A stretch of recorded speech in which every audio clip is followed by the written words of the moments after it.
Hello, you wonderful people, and welcome to another episode of Crime Centric. This being a show where we talk about TV shows that are crime dramas. For today's episode, I'm going to talk about A Murder at the End of the World, Season 1, Episode 2. A lot of really interesting things went down in this episode, so let's break it down. I think it's actually kind of this interesting inverse of the first episode, because what did we do at the end of in the first episode? We saw the end of Darby and Bill's story, like them like kind of getting to the end of the case, but also, well, it technically ends in this episode, but Bill was dying at the end of the last episode, so it's in many different regards. You're seeing the end of their story, and now you're kind of rewinding in this episode to see the beginning, kind of the case that jump-started everything. I mean, we also get this look into Darby. Obviously we knew about her coroner, her dad being a coroner, but the fact is she was along with him for a crime scene, and she was a young girl kind of already exposed to a dead body. She even says in this episode when she's talking to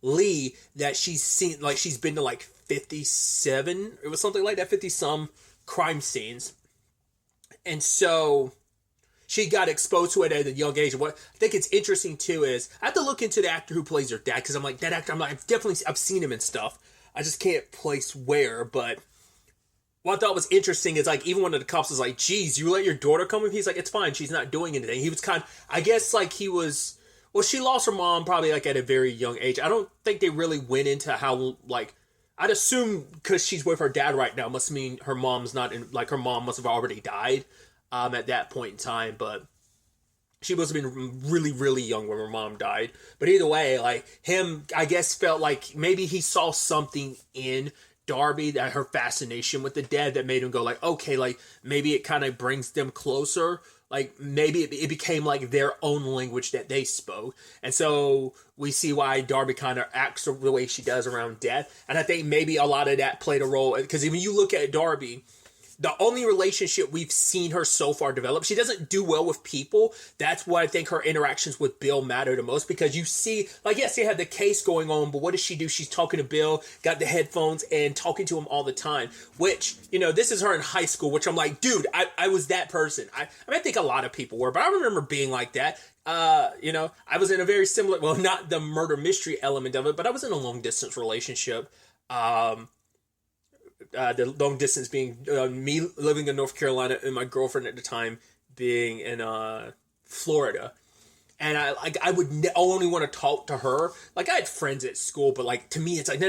Like, it's a difference. And I think it shows you that, like, even more extreme, like, pendulum swing that is their dynamic of how important it was to Darby, because she didn't interact with anyone else like that. At least not what we saw. And then for them to put such focus on Bill showcases why that relationship meant so much to her, because I think for the first time, it was her way to kind of connect with someone in a way I think even she couldn't connect with. But that, not even just on an emotional level, it's a way of, like, he kind of understands you and sees you a way that even your dad doesn't. Because, like, right, your dad wants you to do the whole coroner thing, but he wants you to be factual about it.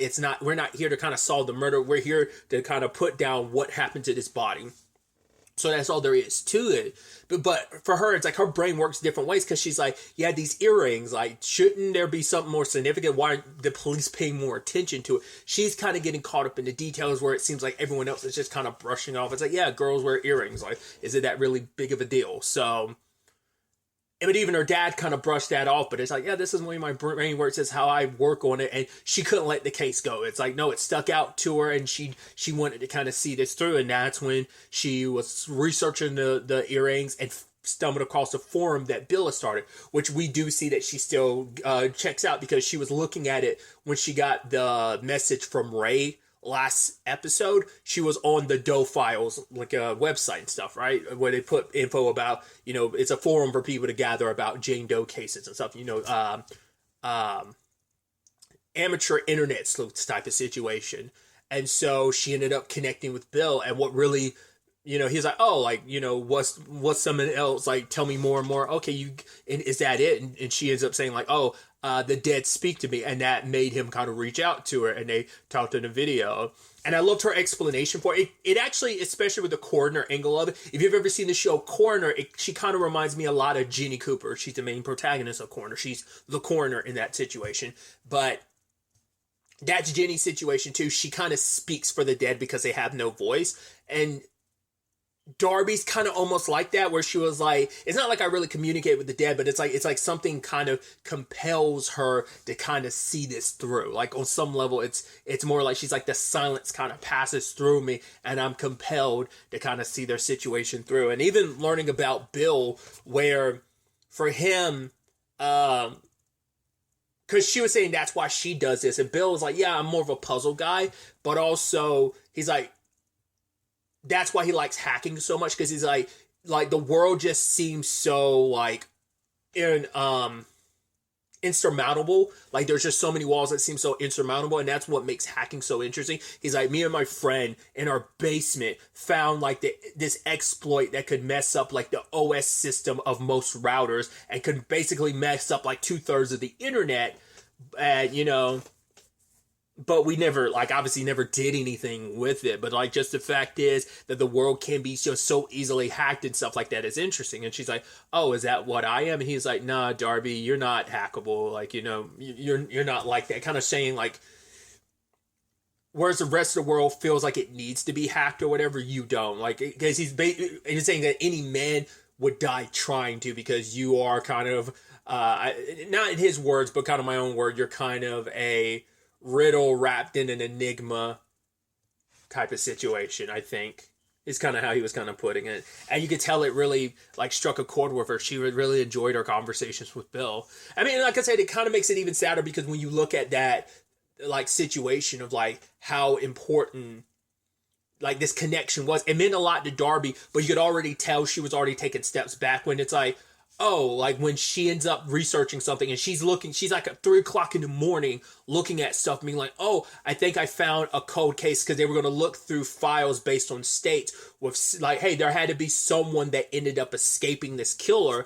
We had to look for some cold cases where someone survived and maybe had silver earrings. Like there has to be a tie and connection to that. And she found the person, and she hit Bill up about it. Once again, he's not all about it, but she is. And it's like, oh, okay, like we should, go talk to this person. He's like, how about we do it in person? She was like, wait, actually, I gotta go to bed. She got freaked out, because I think it's a situation where it's like, no, I don't want to meet in person. It's easier. Once again, I get it. Been in a long distance relationship situation. It's easier because it's like, yeah, you had that protection of, yeah, this is our thing. I don't want to kind of mess it up, because if we're in person, maybe we don't gel well. Just like maybe any issues will kind of rear their ugly head.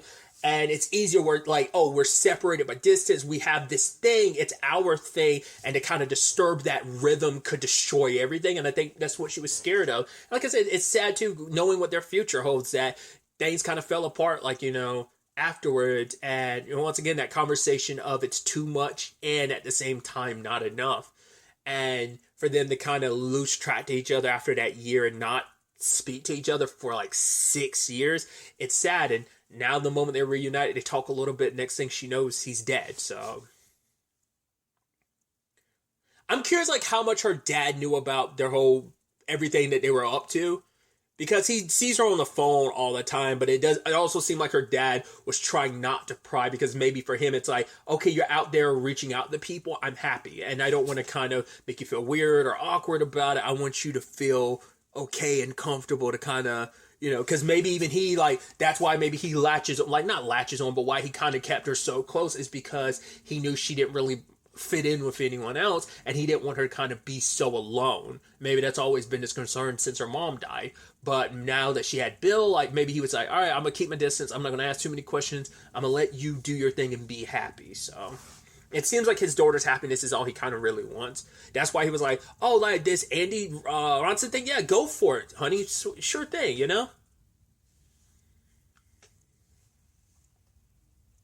When he was like, oh, I got to show you something, I was like, did he show up here himself and track her down? It's like, no, he didn't. But he ended up hacking some street lights near a track and used Morse code to tell her happy birthday. And I love that the lady's like, oh my God, I always knew these tracks were possessed. It's like, no, it's Morse code. What is it saying? Happy birthday, Darby. She's like, who the hell is Darby? I was like, I love that whole scene.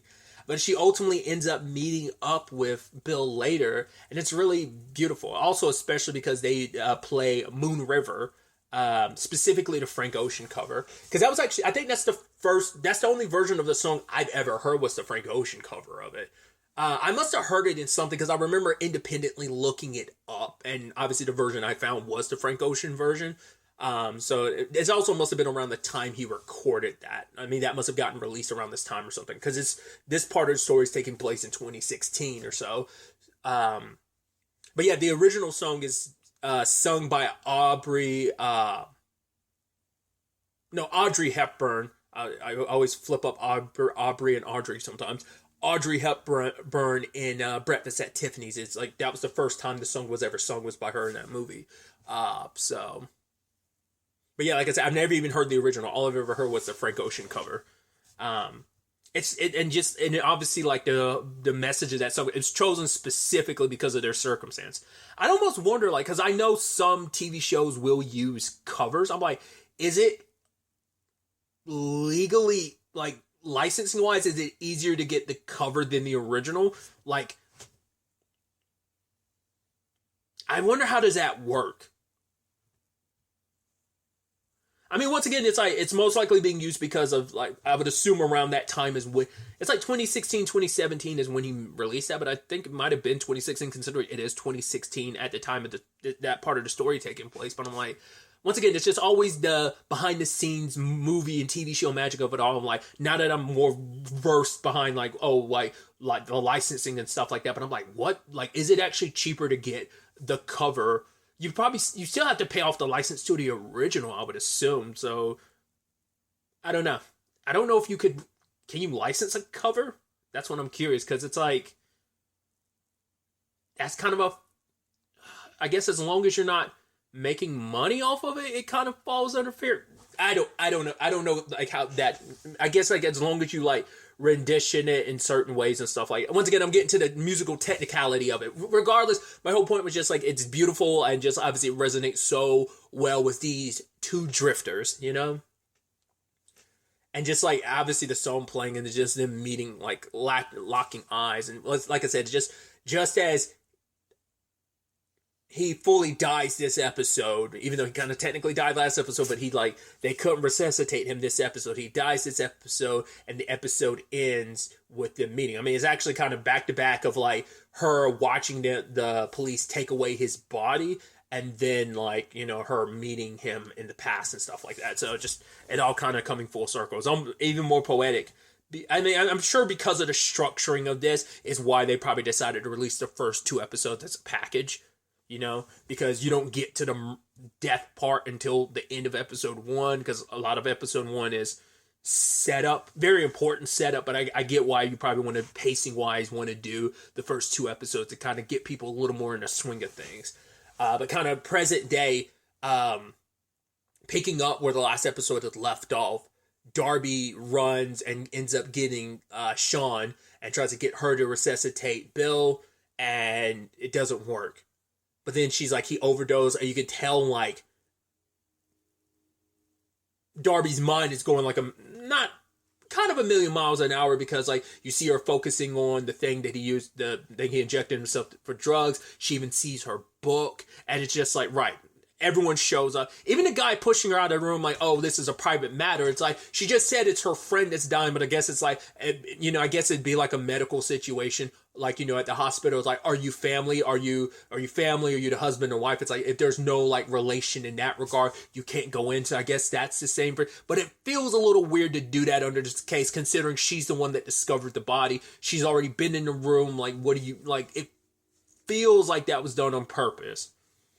Because only people who initially interact with the body is the on-staff kind of EMT and Sean. They're the only ones who interacted with the body, and obviously she tried to do CPR, and she's like, yeah, it didn't work out, and he's gone. And they send, was it Todd and Eva to kind of go with Darby to kind of make sure she's okay, and end up giving her some pills to kind of help her sleep. And later on, like, when she wakes up, they wanted to wait for everyone to gather around, because the person who, I think this speaks volumes, Lee immediately comes over and hugs Darby. Even though they haven't interacted, he must have talked about her enough to know that, because like, because no one else, the only people that know about Darby and Bill's relation is Martin, and Zeba ended up learning it after the fact. I mean, I guess you could make the argument like Shaw knew, because they were on the plane with them having that conversation. So like,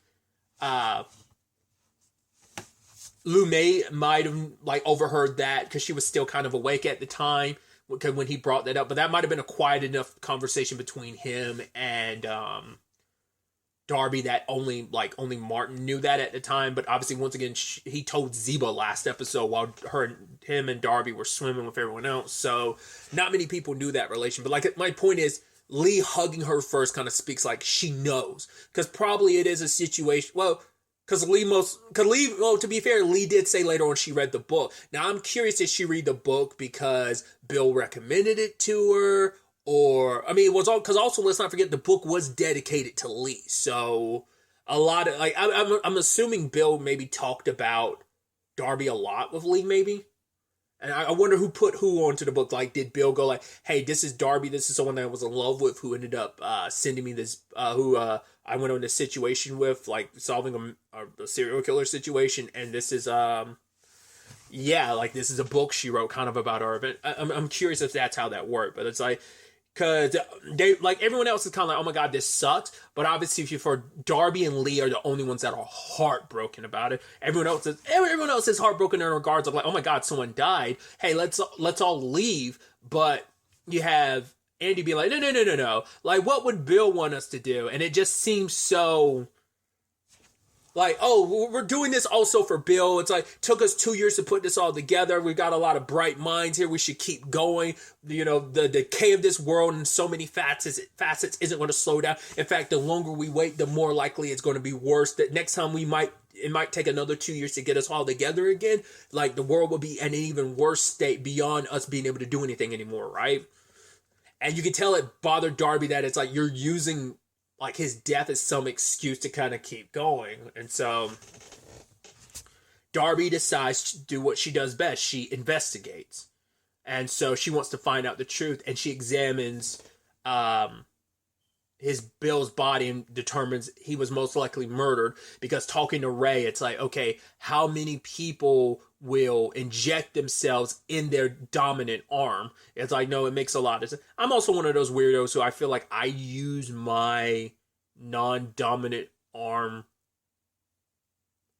No, now in retrospect, I was about to say, no, I'm stupid. I 100% use my dominant arm more. Like, it's such a thing of like, you don't think about it. It's just autopilot for you. So it's like, it makes a lot of sense, because it's like, it's easier to be like, oh, yeah, using my dominant hand. It's second nature to you. So even because it's like 98% of people who would do that would most likely inject themselves in their non-dominant arm. So, and then she also dusted the needle or whatever, the injector, for fingerprints and couldn't find anything. It's like, well, if someone's doing that, would they be wearing gloves? And if he was wearing gloves when he injected himself and died from an overdose, well, where the hell are the gloves? Why is his hands bare? So, I don't think they were. I'm pretty sure he wasn't wearing gloves. So, and obviously check the other places, the hand and even the feet, because between the toes is a place in particular. They didn't get specific. They just said the foot, but I've watched stuff where they talk about like feet are another place to kind of inject. In between the toes is a place someone might inject themselves. It's very less likely, but it's still a place that someone will potentially inject themselves, and she couldn't find anything. So it's like, no, he was definitely murdered. And then you had Lee going in his room searching for something. She saw his body, and it just made it that real. Like, it just felt like a dream to her, but she was shocked by that, but she immediately started looking through it. So later on, Darby tells her, like, yo, I saw you were in there looking for stuff. I checked Bill's body. There's no way he did anything. Like, what were you looking for? She's like, oh, I just wanted to make sure it actually was a overdose. It's like, I, once again, am going to continue with my theory that Zoomer has to be Bill's kid. And she was maybe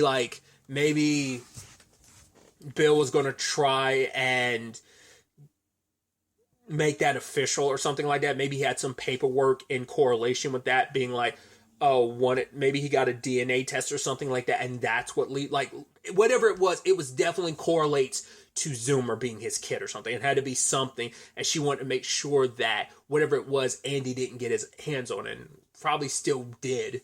Once again, him and Sean were in that room first and foremost, and Sean is buddies with Andy, so if there was anything going down in that room, they would have been the first one to know.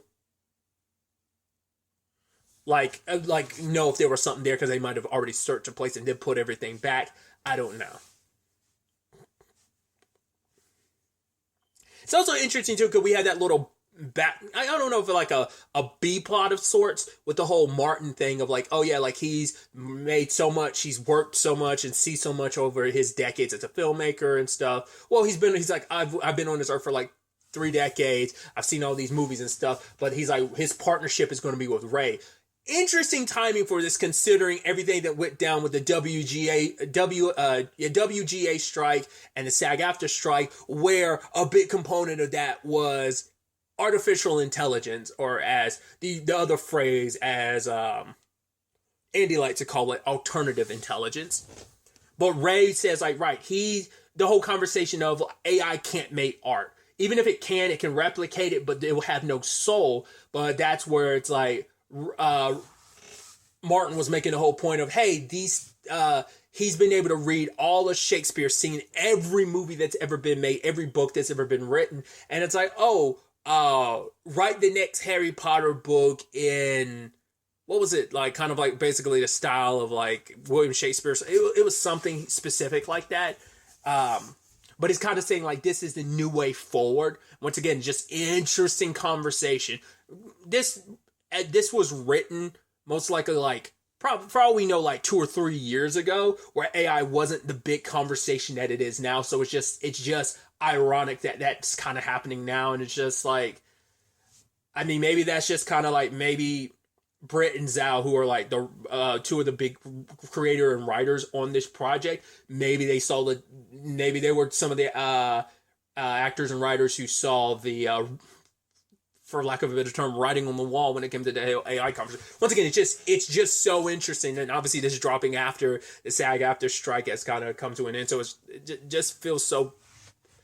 The timing is just so interesting, and so that plot line is going to be interesting, because I'm like, we have this character of Ray that, even though they serve the purposes of being this AI, it's very much like Poe. Poe is like, I made the comparison last episode of comparing Ray to Poe from Altered Carbon, and Poe is such an interesting character, especially when you follow that character's journey and what that ended up becoming for those for the 2 seasons that we got. That I'm interested to see what happens with Ray, but so basically, we have Darby trying to hack into the security systems, because the security camera footage is on its own network. And I forgot how Lee described it, but basically it's like, it's kind of always flowing around. That information and data is basically getting passed around in a certain way that it's basically passing through our bodies right now. You have to use that hack that you used to solve that murder all those years ago. Like, kind of use my hack to figure this out. Just don't get caught. So she has to get, pretty creative with it. Because she needs the SSID to be able to kind of find out and, find a network, and then kind of put in a password to kind of be able to hack into the network of the cameras. So the way she went about it too was like, right, the LED lights, are they on the same network as like a lot of the other smart devices? So she took a chance, took out one of the smart bulbs and kind of connected with it, and ended up looking through the code of it and found a significant date, that date being Zoomer's birthday, and that ended up being the password. And looking through the camera footage, she sees, roughly speaking, like 4 people around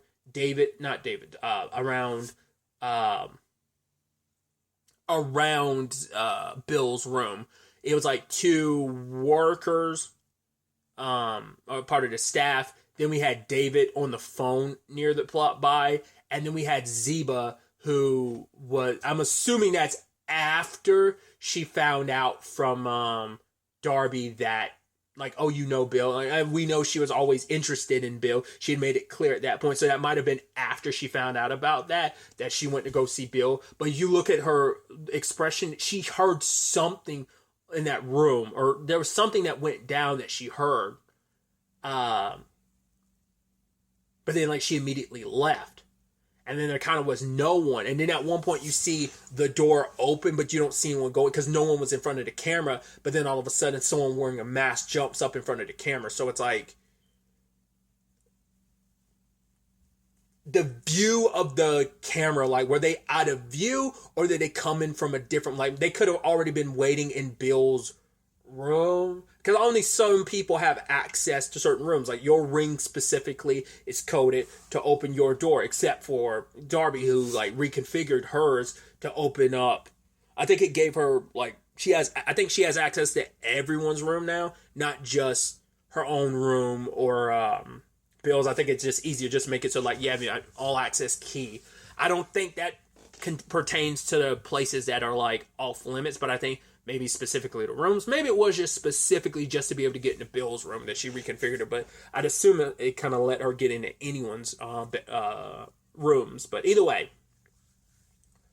so the question then becomes, like, okay, so was there a knock or something? And like, because whatever it was, like, all you saw was, like, the light from the room from the door opening, but that was all we saw. So either they were already in there and came out. Maybe that was, like, just before Bill die, like, maybe before Darby could circle. Maybe at that time she was already circling around, checking on him from the outside, and that was him coming out, or what? Maybe that, because at no point during that footage did we see Bill leave. So when he went in his room, he stayed in his room. So the person was either already, like, waiting, or they found another way in. Because, like I said, we didn't see them on the camera until they specifically got in front of the camera. And they wore a mask, I guess, trying to protect their identity. So why specifically get in front of the camera if you were able to avoid it up to that point? Why even stand in front of it? That's what I'm curious about. Like, it would be easier just to kind of walk in the other direction, wouldn't it? We'll ultimately have to wait to see where that kind of goes. Like I said, we're taking our steps forward in this regard. But like I said, I think that's going to be the storytelling device of this show, is just bouncing between solving Bill's murder present day, but also, like, him and Darby and their relationship developing and not developing, and, you know, them solving the case in the past, and then maybe even catching up a little bit here and there about Bill and maybe him and Lee's. Like, we'll probably get some of that sprinkled in. I'm curious to see how much we get with the other characters, like, we sprinkle in their circumstances and stuff, because obviously the one that's probably the most pertinent would be Lee and Bill's relationship, but also how Andy ties into all of that, because Bill actually was wasn't it present day that, I don't think that was this episode. I'm hope I'm not conflating episodes. But, like, wasn't it this episode that Darby was looking at it present day that Bill was looking up stuff about Lee? I don't remember. Maybe it was someone else making a post. I think it might have been someone else making a post about Lee, and it's like, oh, how did Lee and Andy get together? That might have been like a Bill thing, like, years later or something. I don't remember, like, the time stamp and stuff, or, like, the dates for stuff like that, but I do distinctly remember, like, I think Darby looking at that, but I just don't remember. I think, like I said, I think it was present day, but I don't remember how old the post was. But I guess maybe that, probably, like, after he heard about Lee from Darby, he decided to look at, after hearing about her from Darby, probably decided to look into her, and how they ended up crossing paths, who knows. Lot of questions. It's definitely going to be interesting to see where everything ends up taking us going forward into the next episode. But really, that's all I want to talk about. Until the next time we meet, be happy, be safe, live life to the fullest, and enjoy it.